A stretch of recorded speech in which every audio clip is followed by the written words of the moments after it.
Hello friends, প্রতিবারের মতো নতুন একটা ভিডিও নিয়ে আমি হাজির। এখন ঘড়িতে সময় বলছে 12:10 আর এখন আমরা যাচ্ছি চাম্পাহাটি দিয়ে। এই যে পিছনটা দেখতে পাচ্ছেন, এইটা এই সামনে যেই রেল গেট, এটা হচ্ছে চাম্পাহাটি স্টেশন।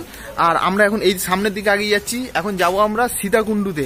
সীতাকুণ্ডুতে একটা মঠ রয়েছে ভোলেনাথের, সেই মন্দিরের ভিডিওই আজকে আপনারা দেখাবো এই ভিডিওটির মাধ্যমে। তাই ভিডিওটি স্কিপ না করে সম্পূর্ণ ভিডিওটি দেখুন। আর আমাদের চ্যানেলে যদি নতুন হয়ে থাকেন, চ্যানেলটিকে লাইক শেয়ার সাবস্ক্রাইব করতে ভুলবেন না। আপনার একটা লাইক পরবর্তী ভিডিও বানাতে আমাকে অনেক বেশি মোটিভেট করে। আর এই সামনে দেখতে পাচ্ছেন, আমি একা নয়, সামনে প্রণব রয়েছে আর এদিকে সন্দীপ রয়েছে। দুজন কিন্তু কেটিএম নিয়ে পুরো রেডি। আর আমি এবার এই কেটিএমটা নিয়ে এখন যেতে চলেছি সীতাকুণ্ডুতে। চলো ভিডিওটা স্কিপ না করে দেখতে থাকো। এখন আমরা দাঁড়িয়ে আছি সীতাকুণ্ডুর 3 রাস্তা মোড়ে। আর এই যে দেখতে পাচ্ছেন, এই দিকে যে রোডটা চলে যাচ্ছে, এইটা হচ্ছে কিন্তু মাদারহাট হয়ে বারাইপুর যাচ্ছে। আর এটা সোজা যেটা চলে যাচ্ছে, এইটা বারাইপুর চলে যাচ্ছে ফুলতলা হয়ে। আর আমরা এখন যাব এই রোডটা ধরে। ফাইনালি এতক্ষণ ধরে আমরা যেই মন্দিরটা দেখাবো বলে আমরা এত কষ্ট করে সাইকেল চালিয়ে আসলাম, সেই মন্দিরটার সামনে এখন দাঁড়িয়ে রয়েছি। এই যে দেখতে পাচ্ছেন পিছনে এই মন্দিরটা। চলুন আর বেশি দেরি না করে পুরো মন্দিরের ভিডিওটা আপনাদের সঙ্গে শেয়ার করি। মন্দিরে ঢুকে সবার প্রথমে যেটা চোখে পড়লো সেটা লাইন। দেখুন মানুষের কত লাইন, এখন অবধি এত লাইন রয়েছে। ঘড়িতে সময় বলছে 1:30। এখনো অবধি লোকের এতটা লাইন রয়েছে। এত রাত হয়ে যাওয়ার পরেও কিন্তু ভক্তের কত ভিড় একবার দেখুন এখানে। এছাড়াও আপনাদেরকে পুরো মন্দিরটা একবার ঘুরে দেখাবো। এই নন্দিকেশ্বর বাবার কাছে অনেক দূর দূরান্ত থেকে লোক ছুটে আসছে যে যার মনস্কামনা পূরণ করার জন্য। আপনারা যদি বছরের যে কোনো সোমবার এই মন্দিরে আসেন তাহলে দেখতেই পাবেন এখানে ভক্তের ভিড় লেগেই রয়েছে। এছাড়াও যদি আপনারা শ্রাবণ মাসে 4টে সোমবার এখানে পুজো দিতে আসেন তাহলে দেখতে পাবেন এখানে কয়েক হাজার হাজার মানুষের ভিড় লেগেই থাকে। শিবরাত্রি উপলক্ষে এখানে দেখতেই পাচ্ছেন অনেক দোকান বসেছে, যেমন ছোটোখাটো দোকান পেয়ে যাবেন। এছাড়াও এখানে আরও অনেক ফলেরও দোকান পেয়ে যাবেন। এছাড়াও আপনারা দেখতে পাচ্ছেন যে এখন রাত্রি হয়ে গেছে বলে মন্দিরের পুরো ভিডিওটা আপনাদের সামনে স্পষ্ট বুঝতে পারছেন কিনা জানি না, এখন অন্ধকার বলে। হয়তো কোনোদিন আমি দিনের বেলায় যদি এই মন্দিরে আসি অবশ্যই আপনাদেরকে পুরো ভিডিওটা দেখাবো। আর এই দিকটা হচ্ছে মন্দিরে পুজো দিয়ে যে ভক্তরা বেরিয়ে আসছে সেইটা, আর মন্দিরে ঢুকছে ওই সাইডটা দিয়ে, ওটা আমি আপনাদেরকে গিয়ে দেখাচ্ছি। এই নন্দিকেশ্বর বাবার মন্দিরে গর্ভগৃহে ঢুকে যদি আপনি পুজো দিতে চান বাবার, তাহলে আপনাকে 31 টাকা করে কুপন কাটতে হবে। প্রতি বছরে এপ্রিল মাসের 11 তারিখে আপনারা আসলে দেখতে পাবেন এখানে একটা মঠের মেলা হয়। সেই মেলাতে লাখ লাখ মানুষের জমায়েত হয় এই মন্দিরে। আমি চেষ্টা করব এই বছরে মঠের মেলার ভিডিওটা আপনাদের সঙ্গে শেয়ার করার। এই মহাদেবের নাম অনেক দূর দূরান্ত পর্যন্ত রয়েছে। অনেক মানুষের বিভিন্ন ধরনের রোগ হয় যেগুলো সুপার স্পেশালিস্ট ডাক্তার দেখালেও কিন্তু ঠিক হয় না। তারা এই মন্দিরের বাবার কাছে এসে মানসিক করলে তাদের মনস্কামনা পূর্ণ হয় কিংবা তারা রোগ থেকে মুক্তি পেতে পারে। এই মন্দিরে আমি আগেও অনেকবার এসে পুজো দিয়ে গেছি, কিন্তু আজকে কোনো পুজো দেওয়ার জন্য আমি আসিনি।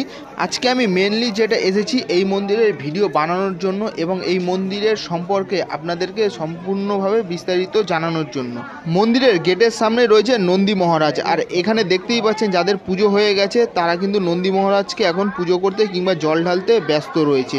আর সময় যত রাত হচ্ছে তত কিন্তু ভক্তের সংখ্যা কমছে না। এখন অবধি দেখুন কত লাইন রয়েছে, এখন অবধি 50 জনের উপরে লাইন রয়েছে। প্রথম প্রহরের পুজো হতে এখন অবধি বাকি রয়েছে, এখন অবধি দ্বিতীয় প্রহরের পুজো শুরু হয়নি। এবার আপনাদেরকে আরেকটা জিনিস দেখাই যেটা এখনো অবধি আপনাদেরকে দেখানো হয়নি। এবার আপনাদেরকে দেখাতে চলেছি বাবার পুকুর। এই যে এই রোডটা দেখতে পাচ্ছেন, এই রোডটার উল্টো দিকে কিন্তু বাবার পুকুর রয়েছে। চলুন আপনাদেরকে দেখাই। তার আগে আপনাদেরকে দেখিয়ে রাখি এই জায়গাতে কিন্তু অনেক ধরনের ফল, মানে পঞ্চফলের উপরে হবে, আর তার সঙ্গে অনেক ফুলমালাও বিক্রি হচ্ছে। সামনে একটা দোকান না, এখানে কিন্তু অনেকগুলো দোকান বসেছে। আর এইখানটাতেও কিন্তু বেশ অনেক ধরনের ফল বিক্রি হচ্ছে। আর এই দিকটা যেটা বলছিলাম এইটা হচ্ছে আসল বাবার পুকুর। এই পুকুরেই চান করে সব ভক্তরা পুজো দেওয়ার জন্য বাবার কাছে যায়। এই পুকুরটা দেখানোর আমার একটাই কারণ, এখন পুকুরটা দেখতে পাচ্ছেন পুরোপুরিভাবে ফাঁকা রয়েছে, ওই লাইটগুলো জ্বলছে ওই পর্যন্ত পুকুর রয়েছে। অন্ধকার বলে হয়তো আপনারা বুঝতে পারছেন না, কিন্তু আমি যখন চৈত্র মাসে এসে আপনাদেরকে এই পুকুরটা দেখাবো তখন দেখতে পাবেন এখানে লাখ লাখ মানুষের ভিড় রয়েছে। আর এই পুকুরে চান করে কিন্তু সবাই তখন বাবা মহাদেবের কাছে যাবে। মন্দিরের বাইরের যত ভিডিওটা দেখলে সবকটাই আমি তুললাম। আর এবার মন্দিরের ভিতরটা আমরা চেষ্টা করব মন্দিরের ভিতরের ভিডিও কিছু আপনাদেরকে শেয়ার করার জন্য। আমার ভিডিও যারা রেগুলার দেখেন তারা জানেন আমি কেন মন্দিরের ভিতরে যাব না, তাই জন্য এবার ক্যামেরাটা দিয়ে দেবো প্রণবের হাতে।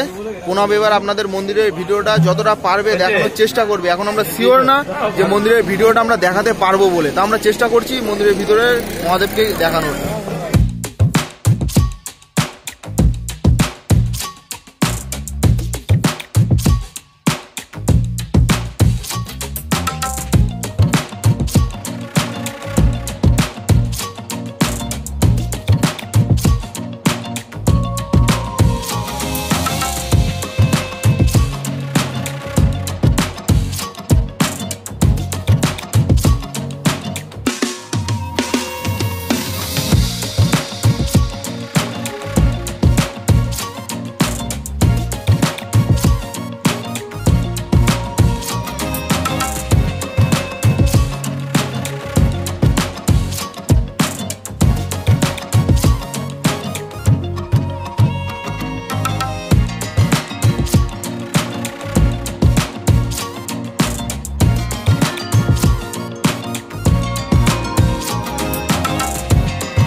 ঘড়িতে সময় বলছে 2:35 আর ভিডিওটা আর বেশি বড় করছি না, ভিডিওটা অনেক বেশি বড় হয়ে যাচ্ছে, তাই এবার আমাদের বাড়ি ফেরার পালা।